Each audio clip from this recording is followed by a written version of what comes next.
Nos vino muy bien la conferencia anterior, más allá de que quedamos un poco asustados con esto del injerto de cosas en el cerebro y demás, pero básicamente la trata de personas y el grooming sabemos que está muy relacionado con lo que tiene que ver con los delitos informáticos, con los delitos cibernéticos. Pero quizás el disparador de este conversatorio tiene que ver con cómo, siendo la trata de personas un delito de competencia federal, y nosotros perteneciendo a la Procuración General de la Provincia de Buenos Aires, podemos encontrar esa vinculación, y para eso le vamos a preguntar a Marcelo, con ese delito federal y los delitos conexos. Para los que no están en las fiscalías, la provincia de Buenos Aires tiene departamentos judiciales en los que la trata de personas, el grooming y la pornografía infantil son materias tematizadas. Pero cuando hablamos de trata de personas, estamos hablando de un delito de competencia federal. Bueno, entonces, ¿cómo vinculamos ese delito federal con los delitos a los que llamamos nosotros conexos, que puede ser el proxenetismo, que puede ser la reducción a servidumbre, que puede ser la ley 12331 de profilaxis venérea? ¿Y cómo lo vinculamos con las investigaciones penales de la provincia? Bueno, antes que nada, muy buenos días, muchas gracias por la invitación. En principio yo diría que la trata de personas y los delitos conexos tienen un sustrato común, digamos, un sustrato fáctico que es exactamente el mismo, que tiene que ver con la explotación de personas. La trata de personas lo que persigue evitar es la explotación de unos en manos de otros, por las distintas formas en que esta explotación se puede dar. Se puede dar a través de, como decías vos, una reducción a servidumbre, supónganse, en un campo en donde se está sometiendo a condiciones de absoluta indignidad a determinados trabajadores, donde no se le paga nada, donde se le retiene su salario, donde además de retenerle su salario se le cobra por demás por la estadía, la comida en ese lugar, se le genera una deuda por haberlo llevado hasta ahí, y una vez que están ahí tienen que ir pagando una deuda cada vez más desproporcionada, para ponerte un ejemplo tradicional y básico de lo que podría ser una explotación de personas. Y la diferencia entre lo que es el delito conexo y la trata en el terreno de las investigaciones termina siendo absolutamente muy sutil,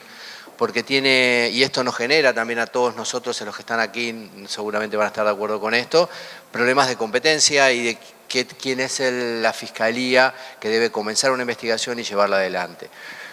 Frente a eso, uno de los primeros problemas que yo veo es la cuestión de no, o una solución que propongo a este problema de pelearse por la competencia sería no discutir cuestiones de competencia de modo muy temprano, es decir, llevar adelante las investigaciones como si fuéramos competentes en tanto provincia como federal, se produzcan los rescates de esas personas en los lugares eventualmente donde se producen esas explotaciones, y una vez que tengamos suficiente información sobre las características propias del hecho, cómo llegaron a ese lugar, si están siendo explotadas de determinada manera, si es verdad que vinieron transportadas de otro sitio, recién ahí comenzar con alguna discusión que tenga más que ver con la cuestión de la competencia, porque lo más importante, por supuesto, ahí es rescatar a esa persona. Hay que tener presente que tanto los delitos conexos como la trata, se trata de delitos en curso de ejecución, es decir, uno los empieza a investigar y están ocurriendo esas explotaciones en el momento que las investiga, con lo cual la urgencia y el termómetro tiene que ser ese, rescatar a esa persona. Con lo cual, un primer aspecto que yo pensaría y vincularía con los dos tendría que ver con esto, las cuestiones y los conflictos de competencia que generalmente se suscitan, no iniciarlos de manera temprana, llevar adelante las investigaciones, y después sí hay alguna jurisprudencia de la Corte que dice que en caso de duda debe prevalecer la competencia federal. Eso como de arranque. Sobre todo teniendo en cuenta que muchos de esos hechos están involucrados niños. Hay involucrados niños y los que no son niños, en el 90% de los casos son personas con vulnerabilidades muy manifiestas y con muchísima incapacidad de acceso a justicia, que esto también es un dato interesante. Algo que nosotros proponemos desde la unidad, pero que es igualmente válido para los delitos conexos, es intentar que los fiscales y los operadores judiciales salgan a buscar los casos de explotación y trata, porque es absolutamente inviable que una víctima conozca dónde hacer una denuncia. Muchas de esas no se reconocen como víctimas de trata porque vienen de situaciones de padecimientos muy extremos, con lo cual en general terminan viendo que están en una situación de explotación, una vez que conocen sus derechos, que ven el panorama completo de cómo fueron traídos, de cómo fueron engañados, de las condiciones en que fueron sometidas. Tanto esto hablo de explotación sexual como laboral, quizás se va mucho más patentemente en explotación laboral. Y la otra vinculación, si me permitís, que me parece importante, es que hay algunas normas de la ley de trata que están resultando perfectamente aplicables también para los delitos conexos. Puntualmente una, que me parece importante de algunas conversaciones que tuvimos antes de venir para aquí, entre los cuatro, tiene que ver con que la ley de trata tiene una cláusula que se llama condición de no punibilidad para aquellas personas que cometen delitos, pero que lo cometen como consecuencia directa de la explotación que están padeciendo. Suponete que vos tenés que esto se nos ha presentado, una organización de narcotráfico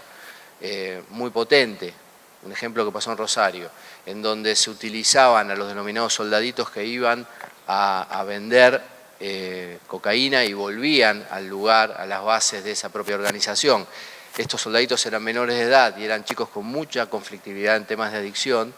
Lo que hemos terminado dictaminando ahí, y la justicia federal nos ha seguido, es que quien está usando a esos chicos para ese cometido, no solamente los está usando en el marco de una actividad de narcotráfico, sino que los está explotando en términos de una actividad de trata. Esto permite dos cosas: permite agravar la penalidad de aquellas personas y esas organizaciones, pero también permite no criminalizar al soldadito que está yendo a vender y que está en definitiva realizando esa actividad para procurarse quizás la droga para su propia adicción, es menor de edad, o sea, tiene capacidades Está siendo reducidas. utilizado como un instrumento. Como un instrumento, exactamente. Esa es la idea. Y eso es una herramienta que tiene la ley de trata, pero que también puede aplicarse, porque hay una jurisprudencia que hemos algunas veces propuesto y otras veces registrado en la unidad,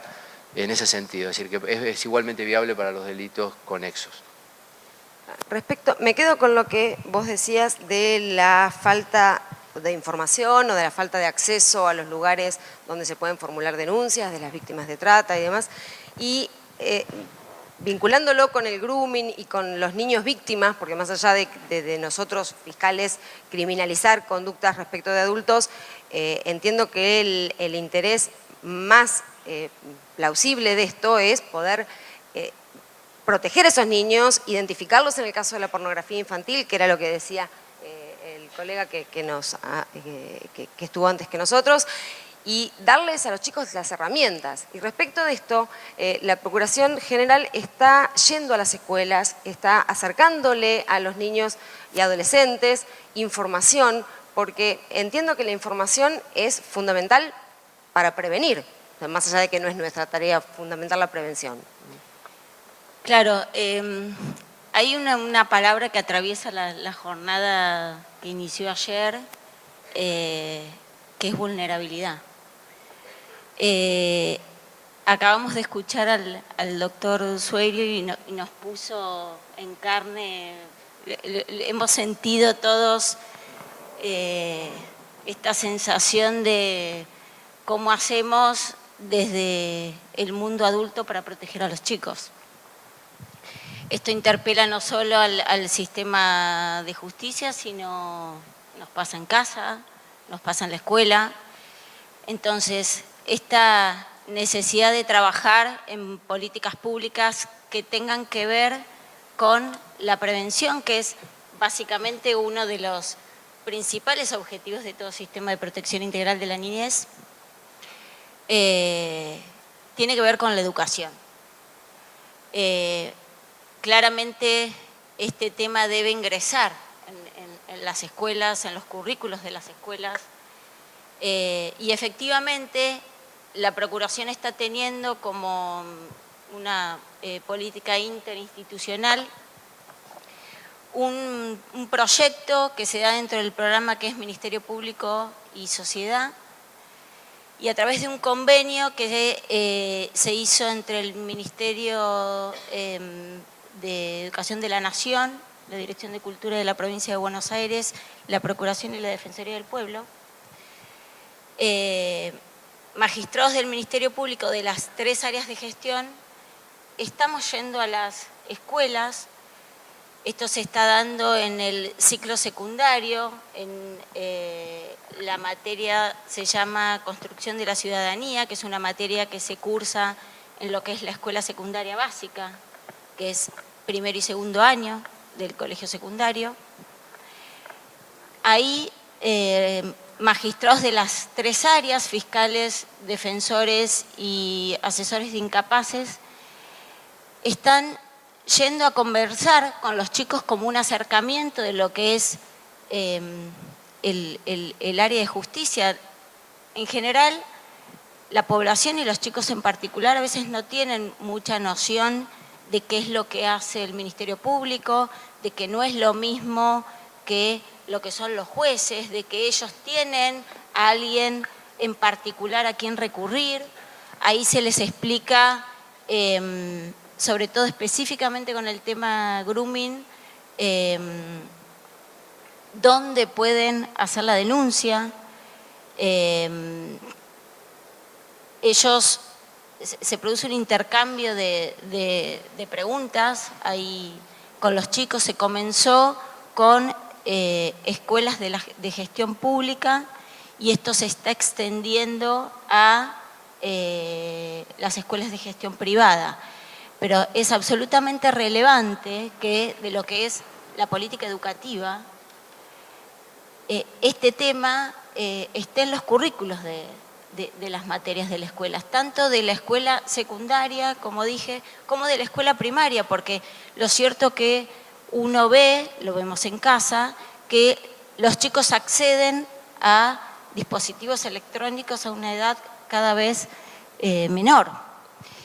Y acabamos de ver, como lo explicaba el doctor Suerio, el escaso manejo que uno tiene de lo que puede ocurrir o de los riesgos o de la poca dimensión de los riesgos a los que un chico puede estar expuesto en su vida, ¿no? Entonces, es muy importante enfatizar esto del empoderamiento de los chicos. Claramente las herramientas la tienen que tener los chicos, pero por supuesto nosotros también los adultos. Claro, más allá de nosotros el control que podemos llegar a tener respecto de nuestros propios hijos, incluso darles a ellos las herramientas para que ellos mismos se den cuenta de cuáles pueden ser las formas de captación. Y esto de las formas de captación respecto de la trata, ¿cómo lo podemos vincular? Tanto en la trata como en los delitos conexos. Sí, yo mientras hablaba pensaba justamente esto, mira, no lo habíamos programado, pero que en realidad en el área de lo que es la trata hay un primer paso del delito que es la acción de captación, y esa acción de captación en buena parte de las veces se da a través de las redes sociales, a través del Facebook, a través de invitaciones que se hacen en Instagram ahora mucho también, precisamente por ejemplo para ir a casting en los casos de explotación sexual, de determinado modelaje con algún gancho o perspectiva de que ese modelaje va a tener algún viaje al exterior. Hemos tenido varios casos vinculados a esos que venían de una misma matriz, de una misma supuesta agencia. Ese es uno particularmente de los riesgos, y si yo lo tuviese que atar a alguna de las finalidades de explotación, la ataría claramente a la finalidad de explotación sexual, como me parece que el grooming también tiene mucho ese propósito. Estar muy presentes a cualquier oferta o cualquier tentación que puedan tener, y principalmente en el mundo de los adolescentes, ¿no? En el mundo de los adolescentes, en el mundo de los jóvenes, en el mundo de las mujeres jóvenes, en donde en general se dan estas propuestas, se acuden a determinadas entrevistas. En esas entrevistas las que tienen más herramientas logran detectar que en realidad esas entrevistas son tramposas, pero las que no quizás entran en un juego de futuras entrevistas, y me parece que en ese sentido es vital la educación, la información a los padres, que estén atentos respecto de cada una de estas actividades. Difícilmente pueden estar, no sé, con conocimiento de todos los contactos que puede tener, ¿no?, un hijo por internet, pero por lo menos sí de estas cuestiones que tienen más que ver con salir de la casa, tener entrevistas con extraños, etcétera. Me parece que ese es un foco es una luz que yo pondría ahí también. Bien. Y Soledad, ¿cuáles serían para vos las líneas de acción como para darles herramientas tanto a los padres como a los mismos adolescentes y jóvenes para detectar estas cuestiones desde tu rol de fiscal? ¿Qué tal? Buenos días a todos. Bueno, gracias por la participación acá en estas jornadas. Antes que nada, y para tener noción de este tema que estamos hablando, o sea, de la importancia de este tema, leí el fin de semana en una nota del presidente de una ONG dedicada al grooming, que dijo que el grooming o el acoso sexual tecnológico es el delito más grave del siglo XXI y que también podría ser una nueva modalidad del abuso sexual en la infancia.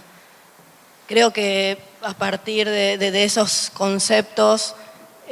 nos tenemos que dar cuenta que la mayor responsabilidad para ayudar a estos chicos y empoderarlos, acá como dice Karina, es darle las herramientas. Y para eso, y les voy a dar un ejemplo, porque víctima de grooming puede ser cualquier familia nuestro, cualquier hijo, cualquier persona, cualquier niño que nos rodee. En el año 2016 hubo un caso que fue emblemático de grooming, que fue el caso de Micaela Ortega, que fue en Bahía Blanca. No sé si escucharon hablar de este caso. Micaela era una niña de 12 años que, como toda niña, con algún conflicto con la madre por el tema de un celular, se fue de su casa, dejó una carta. Al día siguiente se hizo la denuncia por su desaparición. Empezaron ahí a investigar y determinaron que su computadora, además de 2 perfiles que ella usaba en Facebook, que su mamá sabía, habían encontrado uno más. Investigando más todo eso, llegan a determinar que ella había mantenido un chat con una persona que aparentemente era de la misma edad de ella, que sería una chica, que se hacía, o sea, el usuario era Rochi de River. Entra acá a trabajar una ONG de Estados Unidos y llegan a determinar el IP de la persona esta. Obviamente que no era una chica, era una persona de 26 años, Jonathan Luna. Llegan ahí a la casa después de 35 días. Jonathan Luna dice dónde estaba el cuerpo de Micaela y dice que la había matado porque ella se resistió a ser abusada. Con esto, ¿qué le quiero decir? Después se determinó que Jonathan Luna tenía 1.700 adolescentes entre sus contactos. ¿Y por qué fue Micaela? Micaela no fue porque, o sea, no hay que apuntar a porque ella no se reunía determinados requisitos como víctima. Ella, o sea, cualquier persona en sus contactos podría haber sido una víctima más. La diferencia es que creo que justamente ella en ese día estaba en una situación de más vulnerabilidad. Se había peleado con su mamá, como nos puede pasar a cualquiera, todos fuimos adolescentes. Pero bueno, ella confió en que había una persona que la escuchó, que le dijo que vaya a la casa, que le iba a contener, y bueno, y ahí fue Micaela. Y después que pasó todo, la madre dijo que de haber tenido Micaela las herramientas o de haber tenido los conocimientos de que existía este tipo de delito, ella hoy estaría viva. Entonces creo que con esto tenemos que tomar conciencia que los adultos somos los responsables de darle las herramientas a los chicos para evitar que puedan pasar estas cosas. Hay que tomar conciencia que estamos ante una situación bastante delicada, por la tecnología avanza día a día y nosotros tenemos que acompañar eso. Ya sea, o sea, nosotros como padres, como docentes, como tíos, no sé, cualquier persona creo que puede contribuir a, si tiene ahí en el entorno familiar algún chiquito, a darle las herramientas. Y como adultos, yo lo que digo que hay 4 líneas de acción. La primera va a ser involucrarse. Involucrarse como, supongamos, nos involucramos con los temas de los adolescentes, los niños adolescentes, el tema del alcohol, el tema de la droga. Bueno, empecemos nosotros a internalizar que estamos ante un problema grave, acompañémoslos a ellos, hablemosle de esto, que puede haber gente que se haga pasar por niños de su edad, que usan perfiles falsos, digámosle que no brinden ningún tipo de información, siempre tengámoslos a la vista mientras ellos están con los dispositivos móviles. tengamos diálogo con ellos, hablemosle, acompañémoslos. Si detectamos algún chico que le esté pasando esto, acompañémoslo, creámosle. Yo lo primero que digo siempre cuando estamos ante delitos contra la integridad sexual de los chicos, lo primero que tenemos que hacer es creerles, no los juzguemos. O no le digamos, uy, ¿por qué enviaste esa foto? Pongámonos en el lugar de ellos que son niños, y son niños hasta los 18 años, según lo que establece la Convención de los Derechos del Niño. El siguiente paso va a ser, una vez que dialogamos con ellos, y bueno, si llegamos a detectar que estamos frente a un caso de grooming, hacer la denuncia. Ahí no hay duda. Es más, yo lo que recomiendo es que ante la duda de si estamos o no ante un caso de grooming o acoso sexual tecnológico, se hace la denuncia, porque así cortamos con este proceso y evitamos que este adulto siga, que es un adulto perverso, siga haciendo lo mismo a otros chicos, que seguramente si uno no cae, va a caer otro que esté en una situación más vulnerable que ese niño. Brindémosle las herramientas, vuelvo a repetir esa palabra que me gusta, que está tan de moda, uno lo relaciona con las mujeres, pero no, el empoderamiento de los niños. Y también acá puede surgir la pregunta, ¿cuándo es el mejor momento para hablarles a ellos? Porque quizás uno relaciona esto con la sexualidad, y no es así. Si nosotros tenemos que ver cada chico a qué edad empiezan a relacionarse con los dispositivos o la tecnología, vemos que desde quizás meses de vida ya empiezan a relacionarse, pero supongamos un caso de un chiquito de 6 años, obviamente no le vamos a estar hablando de sexualidad, pero le podemos decir que no dé información, que tenga cuidado, que puede haber algún adulto que es malo, que se haga pasar por alguien de su edad, o sea, ese tipo de herramientas le podemos dar nosotros los adultos para que desde chicos y desde esas edades ellos vayan internalizando los peligros de las redes. Porque sabemos, no sé, un adolescente a los 14 años creo que ya va a ser tarde, porque si nos ponemos ahora a hablar con un adolescente a los 14 tratando de explicarle esto, creo que no nos va a escuchar. Por eso desde que ellos estén vinculados ahí con la tecnología, démosles las herramientas, hablemosle. Y siempre, bueno, hacer la denuncia. Lo primero que digo es, desde mi punto de vista fiscal, no borrar nada, o sea, si se detecta un caso de estos, no borrar ningún chat, no borrar nada, y hacer la denuncia de inmediato. Tenemos en la comisaría, en una fiscalía, hay aplicaciones para hacer, pero lo fundamental es hacer la denuncia. Y retomando por ahí la mención a la Convención de los Derechos del Niño, creo que también habría que trasladarle a los chicos la importancia de preservar su derecho a la intimidad, porque al subir una imagen a una red social como puede ser Facebook o a través de un chat, en el caso del WhatsApp, cuando es captado o intentado captar por el groomer, esa imagen no se puede rescatar nunca más.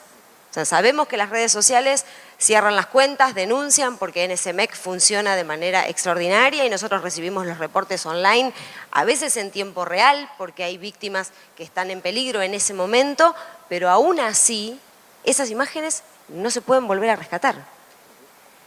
Hay un documento excelente que recomiendo, que este espacio no da para desarrollarlo. Es un documento armado entre el gobierno de la provincia de Buenos Aires y UNICEF, que se llama Guía de Convivencia Digital. Lo pueden encontrar en los portales y que tiene de manera muy pedagógica, tanto para papás como para docentes y para trabajar este material con los chicos en las escuelas, que explica todas estas medidas de seguridad que uno puede desarrollar y trabajar con ellos. Y una cuestión que me parece que es importante destacar, sobre todo nosotros en los roles que nos toca en nuestra función, y que tiene que ver con el resguardo de la intimidad, la privacidad y la reputación de los chicos que tienen investigaciones en curso. Porque En general, muchas de estas causas involucran a adolescentes, y la adolescencia es una etapa de la vida en donde el tema de la mirada del otro tiene mucha relevancia, y esto a veces puede llegar a complicar a un chico mucho más la divulgación de lo que ocurrió que realmente lo que le pasó. Entonces, en todo momento, en nuestros roles, en nuestras distintas funciones, tratar siempre de preservarlos, ¿no? Me parece que eso es más que relevante en este caso. Yo me quedé pensando en una cuestión de cuando en el panel anterior también, que tiene que ver con los saberes que uno tiene que tener en cuenta para poder detectar estas cosas. Pensaba también en el marco de nuestra función, ¿no? Como fiscales,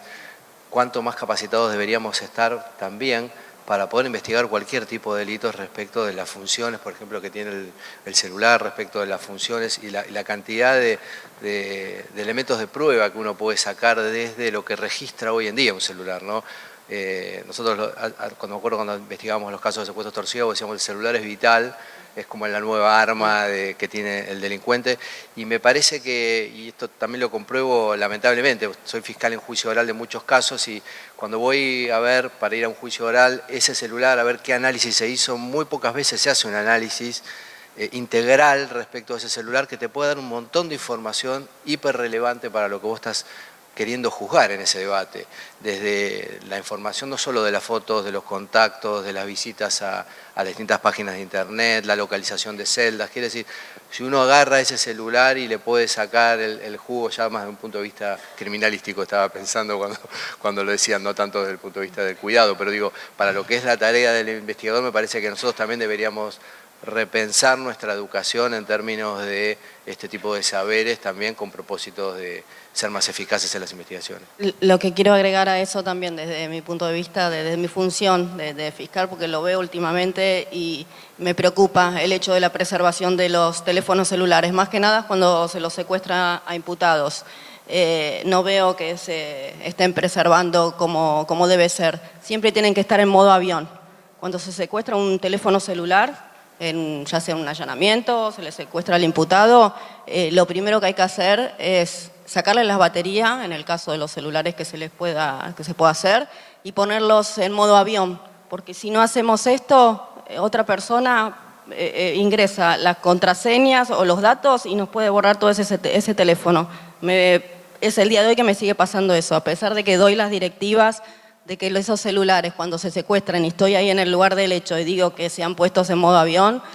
me sorprendo todos los días en la fiscalía cuando vamos a analizar los teléfonos y se pierde mucha prueba y, como dice Marcelo, la gran cantidad de pruebas que estamos obteniendo en las investigaciones penales provienen de los teléfonos celulares, porque ya uno es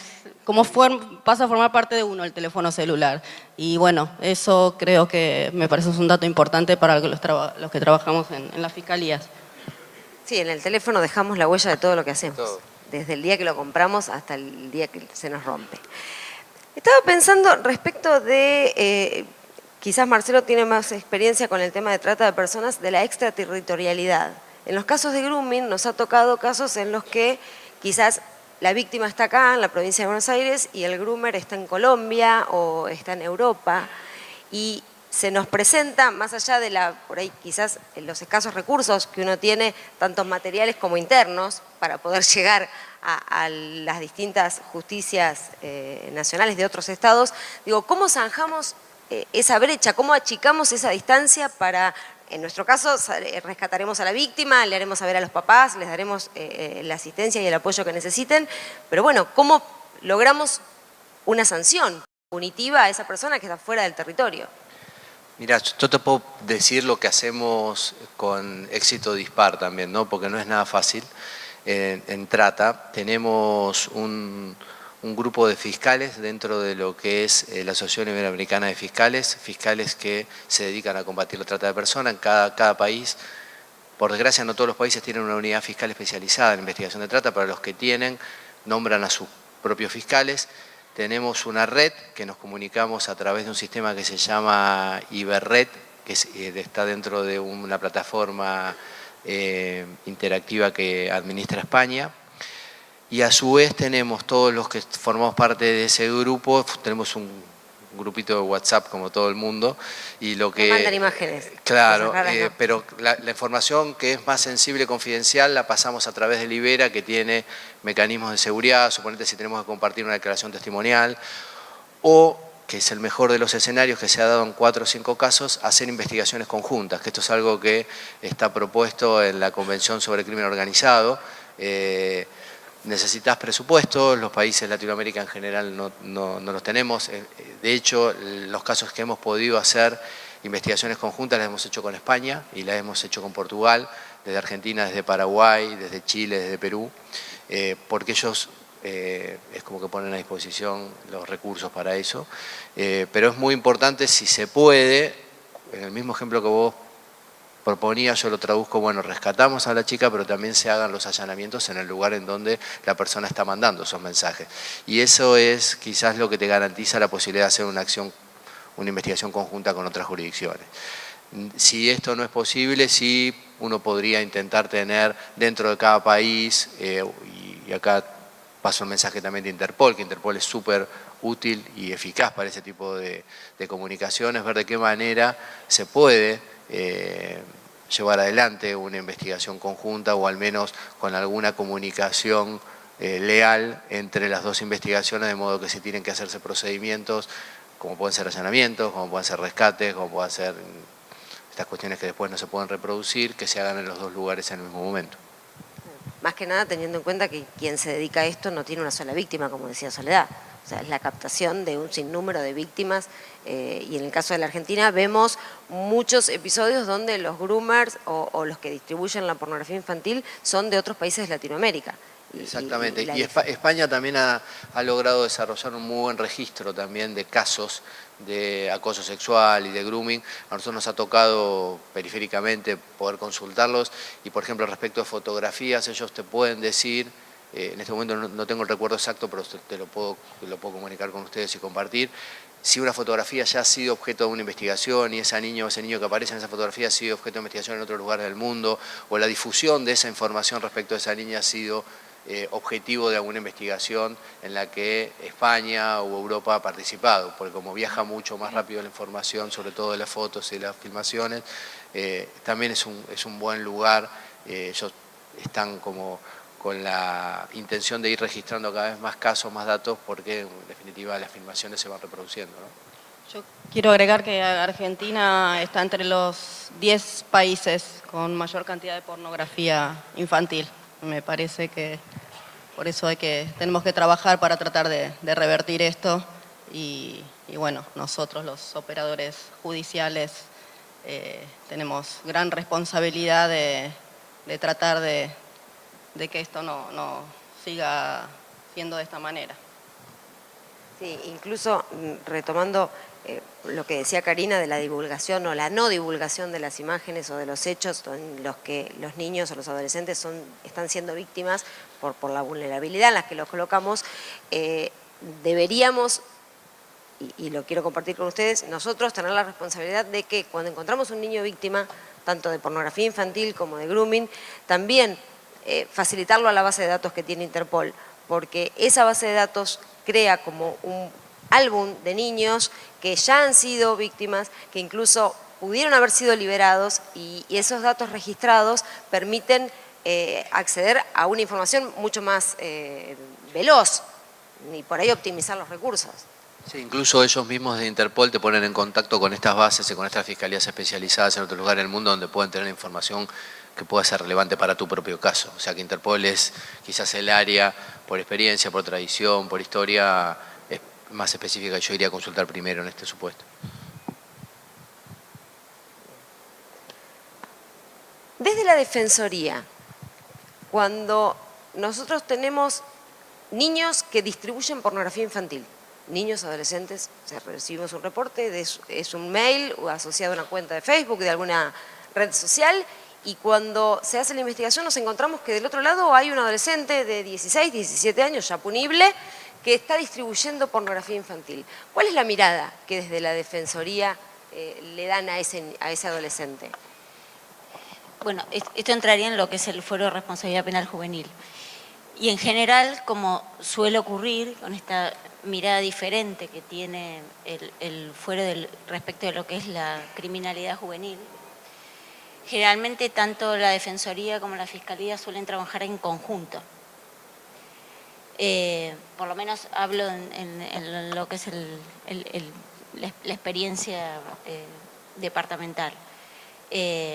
Muchas veces estos casos, los primeros que toman conocimiento es en las escuelas o son los papás. Primero es que no siempre se judicializan. Si vos hablas hoy con cualquier papá o cualquier director de escuela, te va a aludir a cantidad de situaciones que todos los días ocurren en el entorno digital, pero vinculada con los vínculos de la escuela, y que la escuela no sabe cómo resolver, algunas de las cuales entran en el sistema de justicia. Pero entendemos nosotros que lo más importante en estos casos es trabajar de manera conjunta, porque en definitiva también estamos hablando de un adolescente. Y cuando hablamos de esto de prevenir y de ingresar a los chicos en este concepto de que es ciudadanía digital, de lo que son los derechos y las obligaciones en los entornos digitales, estamos hablando de esto. De que ellos dimensionen también el grado de responsabilidad que pueden tener en el caso de llevar adelante este tipo de conductas, porque los chicos a veces no tienen real dimensión de lo que puede ocurrir, no solo del daño que pueden producir, sino de las consecuencias legales que esto puede implicar, y bueno, se trabaja de esta manera. Claro, sobre todo cuando estamos hablando, en el caso del grooming no, porque tiene que ser mayor de edad, pero en el caso de la pornografía infantil o hasta incluso de la trata de personas, que ellos visualicen esa víctima que hay detrás. Sí, el caso de grooming, el tipo penal actual que tenemos no habla de mayor de edad. Esto es uno de los problemas que tenemos con la norma actual, que como dijo efectivamente el doctor Sueiro, se va a revisar, pensamos que esto va a ocurrir, es el artículo 122, porque claramente la norma actual tiene este inconveniente y rompe de alguna manera el esquema tradicional que respecto a los delitos contra la integridad sexual tiene el código, que es esta distinción, sobre todo, primero aludir al sujeto activo como persona adulta, como persona mayor de edad, y respecto de víctimas, distinguir entre lo que son víctimas menores de 13 años y medios comisivos diferentes cuando hablamos de víctimas entre la franja etaria de 13 a 16 y de 16 a 18. Esto es lo que se va a revisar próximamente, esperemos. Nosotros, para si querés, tenemos 2 condenas registradas por captación de menores de edad con propósitos de, primero filmarlos y luego sí distribuir eso como pornografía infantil. Para el supuesto de trata, lo que necesitaría un investigador y un caso es la captación de esa persona, de ese menor o ese de mayor a veces también, pero con propósitos de que sea filmado y que después sea exhibida esa filmación en cualquier lugar. En el caso que una de estas condenas es de Jujuy, que tenía quien explotaba a los chicos filmándolos, a su vez tenía conexiones con otro circuito de distribución de pornografía infantil en distintos lados del mundo, pero la captación se hacía de estos chicos en el norte argentino. No, y hablando de casos, en una de las causas que me toca intervenir, y relacionándolo con lo que decía Marcelo, que tenemos que involucrarnos y tenemos que ir en busca de este tipo de víctimas porque ellas no nos van a venir a buscar. En la Fiscalía y con el equipo se tomó la iniciativa de recorrer distintas pensiones de fútbol, llegamos a recorrer 9 de la provincia, llegamos a entrevistar 200 chicos, o sea, no es que hacíamos reuniones de cada 30 chicos, entrevistábamos chico por chico y esto tenía un doble sentido, obviamente siempre con un asesor de menores y con el psicólogo. El doble sentido era, por un lado, queríamos recabar obviamente información para la causa, pero por el otro lado, como vimos que estos chicos necesitaban que les demos herramientas y que nadie se las estaba brindando, entonces nos acercamos nosotros a ellos, o sea, la justicia fue a buscarlos a ellos y la verdad que los datos que nos arrojó ese trabajo fueron bastante, que nos llamaron la atención. Entrevistamos más de 200 chicos y les puedo afirmar que la mitad fue contactado. O sea, de esos 200 chicos fueron 9 pensiones, 209 chicos que se entrevistaron personalmente y contabilizamos 103 chicos contactados. Y lo que nos alarmó bastante era que ellos lo tenían esto naturalizado. O sea, hubo que hacer un trabajo de que ellos tomen conciencia, tuvimos que hablar con los directivos ahí de los clubes y decirles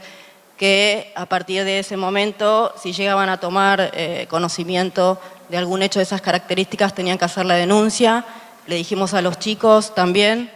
que siempre que busquen a un adulto de confianza y que se lo cuenten siempre a alguien, no importa, un familiar, alguien del club, el psicólogo, porque tenemos que cortar con esa cadena. Y también relacionado con esto quiero decir algo que creo que también tenemos la obligación como operadores de la justicia de evitar que determinadas